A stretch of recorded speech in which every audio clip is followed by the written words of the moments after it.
आज की हमारी कहानी का शीर्षक है पंच परमेश्वर, जो मुंशी प्रेमचंद जी द्वारा रचित है।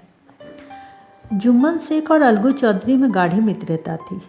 सांझे में खेती होती थी, कुछ लेन देन में भी साझा था। एक को दूसरे पर अटल विश्वास था। जुम्मन जब हज करने गए थे तब अपना घर अलगू को सौंप गए थे, और अलगू जब कभी बाहर जाते तो जुम्मन पर अपना घर छोड़ देते थे। उनमें न खान पान का व्यवहार था, न धर्म का नाता, केवल विचार मिलते थे। मित्रता का मूल मंत्र भी तो यही है। इस मित्रता का जन्म उसी समय हुआ था जब दोनों मित्र बालक ही थे और जुम्मन के पूज्य पिता जुमराती उन्हें शिक्षा प्रदान करते थे। अलगू ने गुरुजी की सेवा बहुत की थी। खूब रकाबियाँ माजे, खूब प्याले धोए। उनका हुक्का एक क्षण के लिए भी विश्राम न लेने पाता था, क्योंकि प्रत्येक चीलम अलगू को आधे घंटे तक किताबों से अलग कर देती थी। अलगू के पिता पुराने विचारों के मनुष्य थे। उन्हें शिक्षा की अपेक्षा गुरु की सेवा पर अधिक विश्वास था। वो कहते थे ना, विद्या पढ़ने से नहीं आती है, जो कुछ होता है गुरु के आशीर्वाद से। बस गुरु जी की कृपा दृष्टि चाहिए। अतः यदि अलगू पर जुमराती शेख के आशीर्वाद अथवा सत्संग का कुछ फल न हुआ तो यह मानकर संतोष कर लेना कि विद्यार्जन में मैंने यथाशक्ति कोई बात उठा नहीं रखी। विद्या उनके भाग्य में नहीं थी तो कैसे आती। मगर जुमराती शेख स्वयं आशीर्वाद के कायल न थे। उन्हें अपने सोटे पर अधिक भरोसा था, और उसी सोटे के प्रताप से आज आसपास के गांव में जुम्मन की पूजा होती थी। उनके लिखे हुए रहननामे या पैमाने पर कचहरी का मोहर भी कलम न उठा सकता था। हल्के का डाकिया, कांस्टेबल, तहसील, चपरासी सब उनकी कृपा के आकांक्षा रहते थे। अतएव अलगू का मान उनके धन के कारण था, जो जुम्मन से अपनी अनमोल विद्या में ही सबके आदर पात्र बने थे। जुम्मन शेख की एक बूढ़ी खाला मतलब एक मौसी थी। उनके पास बहुत थोड़ी सी मिल्कियत थी, परंतु उनके निकट संबंधियों में कोई ना था। जुम्मन के लंबे चौड़े वादे करके वो मिल्कियत अपने नाम लिखवा ली थी। जब तक दान पात्र की रजिस्ट्री न हुई थी तब तक खालाजान का खूब आदर सत्कार किया गया। उन्हें खूब स्वादिष्ट पदार्थ खिलाए गए, हलवे पूरी की वर्षा की गई। पर रजिस्ट्री की मोहर ने इन खातिरदारियों पर भी मानो मोहर लगा दी। जुम्मन की पत्नी करीमन रोटियों के साथ कड़वी बातों के कुछ तेज तीखे सलाखे भी देने लगी। जुम्मन शेख भी निष्ठुर हो गए। अब बेचारी खालाजान को प्रायः नित ही ऐसे बातें सुनने पड़ती थी। बुढ़िया ना जाने कब तक जिएगी। 2-3 बीघे उसर क्या दे दिए, मानो मोल ही लिया हो। बघारी दाल के बिना रोटियां नहीं उतरती। जितना रुपए इसके पेट में झोंक चुके हैं उतने तो अब तक एक गांव मोल ले लिए रहते। कुछ दिन खालाजान ने सुना और सहा, पर जब सहा ना गया तब जुम्मन से शिकायत की। जुम्मन ने स्थानीय कर्मचारी गृह स्वामी के प्रबंध में दखल देना उचित न समझा। कुछ दिन तक यूं ही रो धोकर काम चलता रहा। अंत में एक दिन खाला ने जुम्मन से कहा, बेटा तुम्हारे साथ मेरा निर्वाह ना होगा, मुझे तुम रुपए दे दिया करो, मैं अपना पका खा लूँगी। जुम्मन ने दृष्टिता के साथ उत्तर दिया, रुपए क्या यहाँ फलते हैं? खाला ने नम्रता से कहा, मुझे कुछ रूखा सूखा चाहिए भी नहीं। जुम्मन ने गंभीर स्वर में जवाब दिया, तो कोई ये थोड़ी ही समझा था कि तुम मौत से लड़ कर आई हो। खाला बिगड़ गई। उन्होंने पंचायत करने की धमकी दी। जुम्मन हंसे। जिस तरह कोई शिकारी हिरन को जाल की तरफ जाते देखकर मन ही मन हंसता है। वो बोले, हाँ जरूर पंचायत करो, फैसला हो जाए। मुझे भी ये रात दिन की खटखट पसंद नहीं। पंचायत में किसकी जीत होगी इस विषय में जुम्मन को कुछ भी संदेह ना था। आसपास के गांव में ऐसा कौन था जो उन्होंने अनुग्रहों को ऋणी ना हो? ऐसा कौन था जो उनको शत्रु बनाने का साहस करे? इसमें इतना बल था जो उनका सम्मान ना करे। आसमान के फरिश्ते तो पंचायत करने आएंगे नहीं। इसके बाद कई दिनों तक बूढ़ी खाला हाथ में एक लकड़ी लिया आसपास के गांव में घूमती रही। कमर झुककर कमान हो गई थी। एक एक पग चलना मुश्किल था, मगर बात आ पड़ी थी, उसका निर्णय करना जरूरी था। बिरला ही कोई भला आदमी होगा जिसके सामने बुढ़िया ने दुख के आंसू ना बहाए हो। किसी ने तो ये ही ऊपरी मन से यूं ही कह के टाल दिया, और किसी ने इस अन्याय पर जमाने की गालियाँ दी। कहा, कब्र में पाँव लटके हुए हैं, आज मरे कल मरे दूसरा दिन, पर हवन नहीं मारती। अब तुम्हें क्या चाहिए? रोटी खाओ और अल्लाह का नाम लो। तुम्हें अब खेती बाड़ी से क्या काम? कुछ ऐसे सज्जन भी थे जिन्हें हाथ से रस के रसास्वाद का अच्छा असर मिला। झुकी हुई कमर, पोपल मुंह, सनके से बाल, इतनी सामग्री एकत्र हो तब हंसी क्यों न आए। ऐसे न्यायप्रिय, दयालु, दीनवत्सल पुरुष बहुत कम थे जिन्होंने उस अबला के दुखों को गौर से सुना हो और उसको सांत्वना दी हो। चारों ओर घुमा घुमाकर बेचारी अलगू चौधरी के पास पहुंची, लाठी पटक दी और दम लेकर बोली, बेटा तुम ही दम भर के लिए मेरी पंचायत में चले आना। अलगू, मुझे बुलाकर क्या करोगी, कोई गांव के आदमी तो आएंगे ही। खाला, अपनी विपदा तो सबके सामने रो आई हूँ, अब आने न आने का इख्तियार उनको है। अलगू, यूँ आने का क्या आऊँगा, मगर पंचायत के मैं मुंह ना खोलूँगा। खाला, क्यों बेटा। अलगू, अब इसका क्या जवाब दूँ। अपनी खुशी, जुम्मन मेरा पुराना मित्र है, उससे बिगाड़ कर नहीं सकता। खाला, क्या बिगाड़ के डर से ईमान की बात भी ना कहोगे। हमारे सोए हुए धर्म ज्ञान सारी संपत्ति लुट जाए तो उसे खबर नहीं होती, परंतु ललकार सुनकर वो सचेत हो जाता है, फिर उसे कोई जीत नहीं सकता। अलगू इस सवाल का कोई उत्तर ना दे सका, पर उसके हृदय में ये शब्द गूंज रहे थे, क्या बिगाड़ के डर से ईमान की बात भी ना करोगे। संध्या समय एक पेड़ के नीचे पंचायत बैठी। शेख जुम्मन ने पहले से ही फर्श बिछा रखा था। उन्होंने पान, इलायची, हुक्के, तंबाकू आदि का प्रबंध भी किया था। हाँ, वो स्वयं अलबत्ता अलगू चौधरी के साथ जरा दूर पर बैठे थे। तब पंचायत में कोई आ जाता था, तब दबे हुए सलाम से उसका स्वागत करते थे। अब सूर्य अस्त हो गया और चिड़िया का कलरकुंथ पंचायत पेड़ों पर बैठी। तब यहाँ भी पंचायत शुरू हुई। फर्श की एक एक उंगली जमीन भरी गई, पर अधिकांश दर्शक ही थे। निमंत्रित महाशयों में से केवल एक ही लोग पधारे थे जिन्हें जुम्मन से अपनी कुछ कसर निकालनी थी। एक कोने में आग सुलग रही थी, नई ताबड़तोड़ चिलम भरा रहा था। यह निर्णय करना असंभव था कि सुलगते हुए उपलों से अधिक धुआं निकलता है या चिलम के दमों से। लड़के इधर उधर दौड़ रहे थे, कोई आपस में गाली गलौज करता तो कोई रोता। चारों तरफ कोहाल मचा हुआ था। गांव के कुत्ते इस जवाब को भोज समझकर झुंड के झुंड जमा हो गए थे। पंच लोग बैठ गए तो बूढ़ी खाला ने उनसे विनती की, पंचो, आज 3 साल हुए मैं अपनी सारी जायदाद अपने भांजे जुम्मन के नाम लिख दी थी। इसे आप लोग जानते ही होंगे। जुम्मन ने मुझे ताहयात रोटी कपड़ा देना कबूल किया। साल भर तो मैंने इसके साथ रो धोकर काटा, पर अब दिन रात का रोना नहीं सहा जाता। मुझे न पेट की रोटी मिलती है और ना ही तन का कपड़ा। बेकस बेवा हूँ, कचहरी दरबार नहीं कर सकती। तुम्हारे सिवा और किसको अपना दुख सुनाऊँ। तुम लोग ही कोई राह निकालो तो उसी राह पर चलूँ। अगर मुझसे ये सब देखा होता तो मेरे मुंह पर थप्पड़ मारो। जुम्मन में बुराई तो देखो, उसे समझाओ, क्यों एक बेकस की आह लेता है। मैं पंचों का हुक्म सर माथे पर चढ़ाऊँगी। रामधन मिश्र, जिनके कई आसमानियों को जुम्मन ने अपने गांव में बसा लिया था, बोले, जुम्मन मियाँ, किस पंच बजते हो। अभी से इसका निपटारा कर लो, फिर जो कुछ पंच कहेंगे वही मानना पड़ेगा। जुम्मन को इस समय पंचायत के सदस्यों में विशेषकर वही लोग दिख पड़े थे जिसने किसी न किसी कारण उनका वैमनस्य था। जुम्मन बोले, पंचों का हुक्म अल्लाह का हुक्म है। खाला जान जिसे चाहे उसे दे, मुझे कोई हर्ज नहीं। खाला ने चिल्ला के कहा, अरे अल्लाह के बंदे, पंचों के नाम क्यों बता देता है, कुछ मुझे भी तो मालूम हो। जुम्मन ने क्रोध से कहा, अब इस वक्त मेरा मुंह ना खुलवाओ, तुम्हारी बन पड़े, जिसे चाहे पंच बदो। खाला जान जुम्मन के आपेक्ष को समझ गई और बोली, बेटा खुदा से डरो। पंच ना किसी के दोस्त होते हैं ना किसी के दुश्मन। कैसी बात करते हो, और तुम्हारा किसी पर विश्वास न हो तो जाने दो। अलगू चौधरी को तो मानते हो, ले मैं उन्हीं को सरपंच बदती हूँ। जुम्मन शेख आनंद से फूल उठे, परंतु भावों को छिपा कर बोले, अलगू ही सही, मेरे लिए जैसे रामधन वैसे अलगू।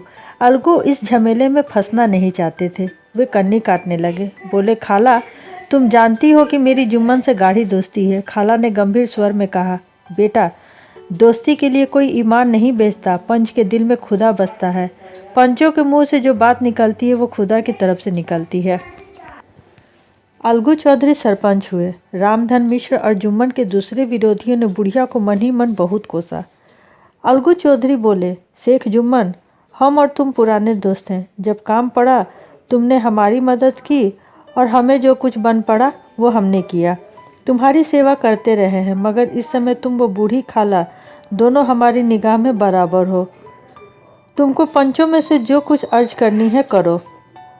जुम्मन को पूरा विश्वास था कि अब बाजी मेरी है। अलगू ये सब दिखावे की बात कर रहा था, ते वे शांत चित्त होकर बोले, पंचो 3 साल हुए खाना जान ने अपनी जायदाद मेरे हिब्बा में कर दी है। मैंने उन्हें हतायत खाना कपड़ा देना कबूल कर लिया था। खुदा गवाह है, आज तक खाला जान को कोई तकलीफ़ नहीं दी मैं उन्हें अपनी माँ के समान समझता हूँ। उनकी खिदमत करना मेरा फ़र्ज़ है, मगर औरतों को ज़रा अनबन रहती है, उनमें मेरा क्या बस है। खाला जान मुझसे माहवार खर्च अलग मांगती है। जायदाद जितनी है वो पंचों से छिपी नहीं है। उससे इतना मुनाफा नहीं होता कि माहवार खर्च दे सकूं। इसके अलावा हिब्बोनामे में माहवार खर्च का कोई जिक्र नहीं है, नहीं तो मैं भूल कर भी इस झमेले में न पड़ता। बस मुझे यही कहना है, आइंदा पंचों को इख्तियार है, जो फैसला चाहे करे। अलगू चौधरी को हमेशा कचहरी में काम पड़ता था, अतः वह पूरा कानूनी आदमी था। उसने जुम्मन की जिरह शुरू की। एक एक प्रश्न जुम्मन के हृदय पर हथौड़े की चोट की तरह पड़ रहा था। रामधन मिश्र इस प्रश्न पर मुग्ध हुए जाते थे। जुम्मन चकित थे कि अलगू को हो क्या गया है। अभी यो अलगू मेरे साथ बैठा हुआ कैसी कैसी बातें कर रहा था, इतने ही देर में ऐसी काया पलट हो गई थी कि मेरी जड़ खोदने पर तुला है। ना मालूम कब की कसर निकाल रहा है। क्या इतने ही दिनों की दोस्ती भी काम ना आएगी? जुम्मन शेख तो इसी संकल्प विकल्प में पड़े हुए थे। इतने में अलगू ने फैसला सुनाया। जुम्मन शेख पंचों ने इस मामले पर विचार किया। उन्हें यह नीति संगत मालूम होता है कि खाला जान को महावर्ष खर्च दिया जाए। हमारा विचार है कि खाला की जायदाद में इतना मुनाफा अवश्य होता है कि माहवार खर्च दिया जा सके। बस यही हमारा फैसला है। अगर जुम्मन को खर्च देना मंजूर ना हो तो हिब्बानामा रद्द समझा जाए।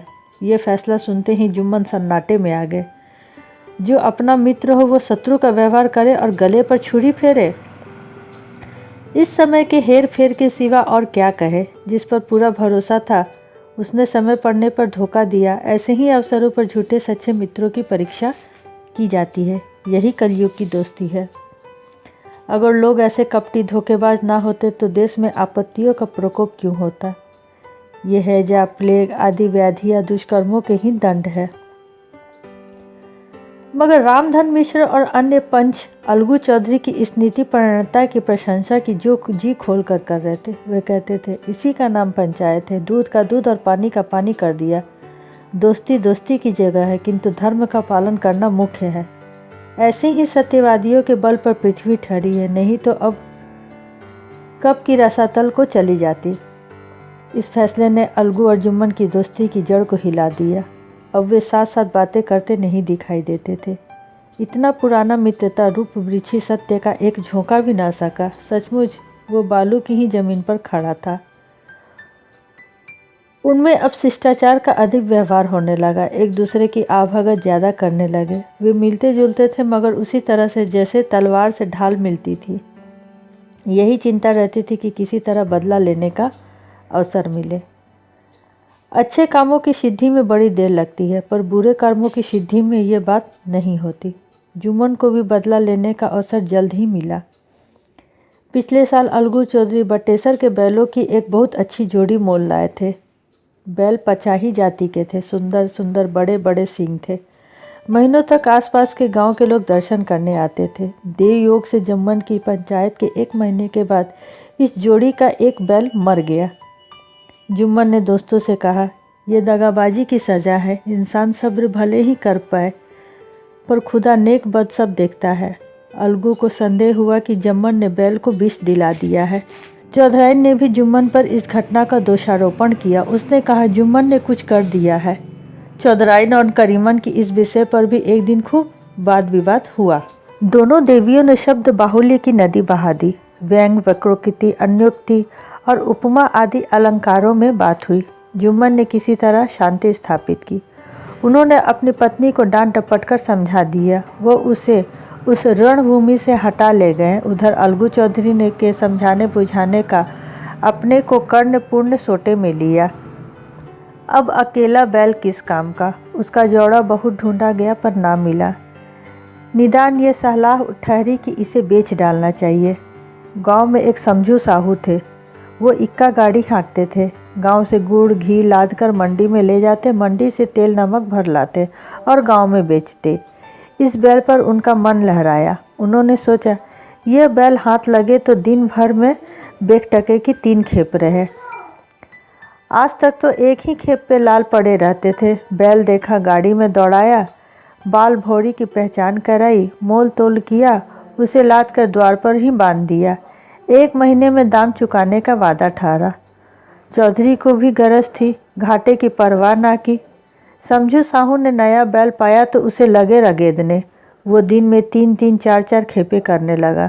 न चारे की फिक्र न पानी की, बस खेपों से काम था। मंडी ले गए, वहाँ कुछ सूखा भूसा सामने डाल दिया। बेचारा जानवर अभी दम भी न लेने पाया कि फिर जोत दिया। अलगू चौधरी के घर था तो चैन की बंसी बजती थी। बैल राम छठे 6 माहे कभी बहाली में जोते जाते थे। खूब उछलते कूदते और कोसों तक दौड़ते चले जाते थे। वहाँ बैल राम का रतीबा था। साफ पानी, दली हुई अरहर की दाल और भूसे के साथ खली, और यही नहीं, कभी कभी घी का स्वाद भी चखने को मिल जाता था।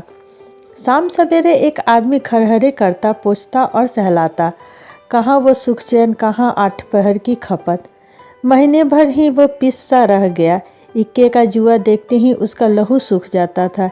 एक एक पग चलना दूभर था। हड्डियाँ निकल आई थी, पर था तो वो पानीदार। बाढ़ की बरसात ना थी।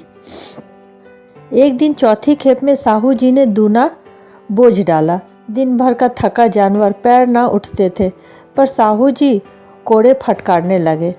बस फिर क्या था, बैल कलेजा तोड़ कर चला। कुछ दूर दौड़ा और चाहा कि जरा दम ले लो, पर साहू जी की जल्द पहुंचने की फिक्र थी। उन्होंने कई कोड़े बड़ी निर्दया से फटकारे। बैल ने एक बार तो जोर लगाया, पर अब की बार की शक्ति ने जवाब दे दिया। वो धरती पर गिर पड़ा और ऐसा गिरा कि फिर कभी ना उठा। साहू जी ने बहुत पीटा, टांग पकड़कर खींचा, नथुनों में लकड़ी ठूंस दी, पर कभी मृतक भी उठते हैं क्या? तब साहू जी को कुछ शक हुआ। उन्होंने बैल को गौर से देखा, खोलकर अलग किया और सोचने लगे कि गाड़ी कैसे घर पहुँचे। बहुत चीखे चिल्लाए, पर देहात का रास्ता बच्चों की आंख की तरह सांझ होते ही बंद हो जाता था। कोई नज़र न आया, आसपास कोई गांव भी ना था। मारे क्रोध के उन्होंने मरे हुए बैल पर और दूर लगाए और कोसने लगे। अभागे, तुझे मरना ही था तो घर जाकर मर जाता। ससुरा बीच रास्ते में ही मर गया, अब गाड़ी कौन खींचे। इस तरह साहू जी खूब चीखे चिल्लाए, जले भुने। कई बोरे गुड़ और पीपे घी उन्होंने बेच दिए। 200-250 रुपये कमर में बांधे थे। इसके सिवा गाड़ी पर कई बोरे नमक के थे, अतः वो छोड़कर जा भी नहीं सकते थे। लाचार बेचारे गाड़ी पर ही लेट गए। वहीं रत जगह करने की ठान ली। चिलम पी, फिर हुक्का भी पिया। इस तरह साहू जी आधी रात तक नींद को बहलाते रहे। अपनी जान में तो वो जागते ही रहे, पर पौ फटते ही नींद टूटी और कमर में हाथ रखा तो थैली गायब। घबरा कर इधर उधर देखा तो कोई कनस्तर तेल की नदारत। अफसोस में बेचारे ने सिर पीट लिया और पछाड़ खाने लगे। प्रातःकाल रोते बिलखते वो घर पहुँचे। सहुआइन ने जब बुरी सुनावनी सुनी तब पहले तो रोई, फिर अलगू चौधरी को गालियाँ देने लगी। निगोड़े ने ऐसा कुलक्षणी बैल दिया कि जन्म भर की कमाई लुट गई। इस घटना को हुए कई महीने बीत गए थे। अलगू जब अपने बैल के दाम मांगते तब साहू और सहुआइन दोनों ही झल्लाए हुए कुत्ते की तरह चढ़ बैठते और अंड बंड बकने लगते। वाह, ये तो सारे जन्म की कमाई लुट गई, सत्यानाश हो गया और इन्हें दाम की पड़ी है। मुर्दा बैल दिया था, उस पर दाम मांगने चले आए, आंखों में धूल झोंक दी। सत्यानाशनी बैल गले में बांध दिया। हमें नीरा पोंगा ही समझ लिया था। हम भी बनिए के बच्चे हैं, ऐसे बुद्धू कहीं और होंगे। पहले जाकर किसी गड्ढे में मुंह धोआओ, तब दाम ले ला। ना जी मानता है तो हमारा बैल खोलकर ले जाओ, महीना भर के बदले 2 महीना जोत लो, और क्या लोगे। चौधरी के अशुभ चिंतकों की कमी नहीं थी। ऐसे अवसरों पर भी वह एकत्र जाते और साहू जी के बर्राने की पुष्टि करते।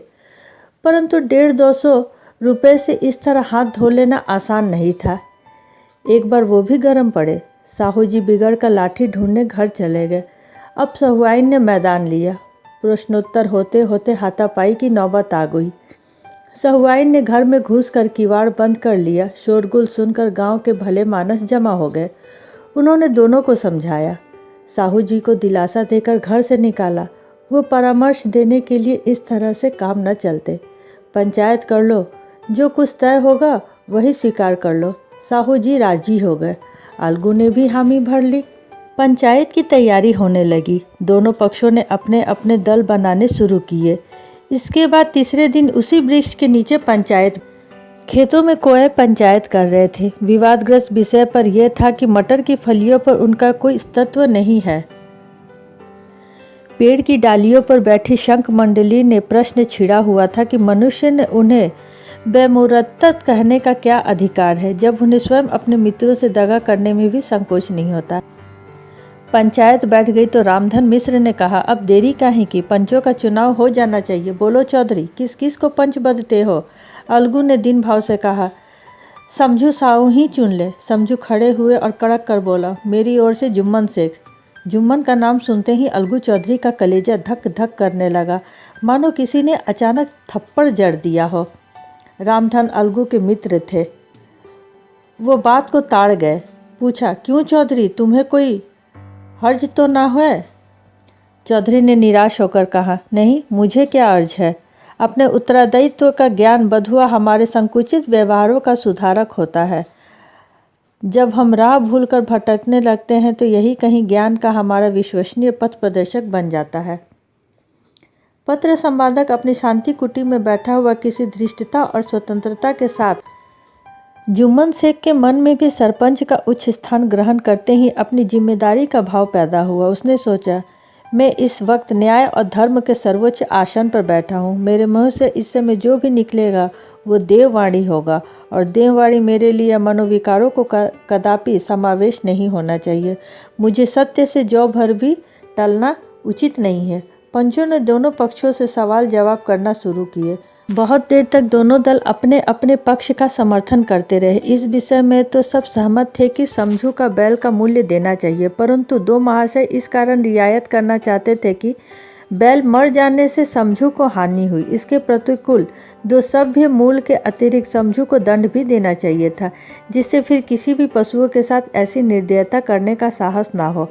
अंत में जुम्मन ने फैसला सुनाया, अलगू चौधरी ने समझू साहू, पंचों ने तुम्हारे मामले में अच्छी तरह विचार किया। समझू के लिए उचित है कि बैल का पूरा दाम दे। जिस वक्त उन्होंने बैल लिया उसे कोई बीमारी ना थी। अगर उसी समय दाम दे दिए जाते तो आज समझू फिर लेने का आग्रह ना करते। बैल की मृत्यु केवल इस कारण हुई कि उसे बड़ा कठिन परिश्रम लिया गया और उसके दाने चारे का कोई अच्छा प्रबंध भी ना किया गया। रामधन मिश्र बोले, समझू ने बैल को जानबूझकर मारा है, अतएव उसे दंड लेना चाहिए। जुम्मन बोले, ये दूसरा सवाल है, हमको इससे कोई मतलब नहीं है।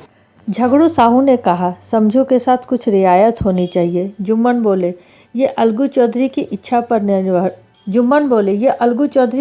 पर निर्भर है, वो रियायत करे या भलमनसी। अलगू चौधरी फूले ना समाये, उठ खड़े हुए और जोर से बोले, पंच परमेश्वर की जय। इसके साथ ही चारों ओर से प्रतिध्वनि हुई, पंच परमेश्वर की जय। प्रत्येक मनुष्य जुम्मन की नीति की सराहता था। इसे कहते हैं न्याय। ये मनुष्य का काम नहीं, पंच में परमेश्वर वास करते हैं और ये उन्हीं की महिमा है। पंच के सामने खोटे को कौन खोना कह सकता है। थोड़ी देर के बाद जुम्मन अलगू के पास आए और उन्हें गले लिपट कर बोले, भैया, जब से तुमने मेरी पंचायत की है तब से मैं तुम्हारा प्राणघातक शत्रु बन गया था, पर आज मुझे ज्ञात हुआ कि पंच के पद पर बैठकर ना कोई किसी का दोस्त होता है ना दुश्मन। न्याय के सिवा और कुछ नहीं सूझता। आज मुझे विश्वास हो गया है कि पंच की जुबान से खुदा बोलता है। अलगू रोने लगे। इस पानी से दोनों के दिलों का मैल धुल गया। मित्रता की मुरझाई हुई लता फिर हरी हो गई।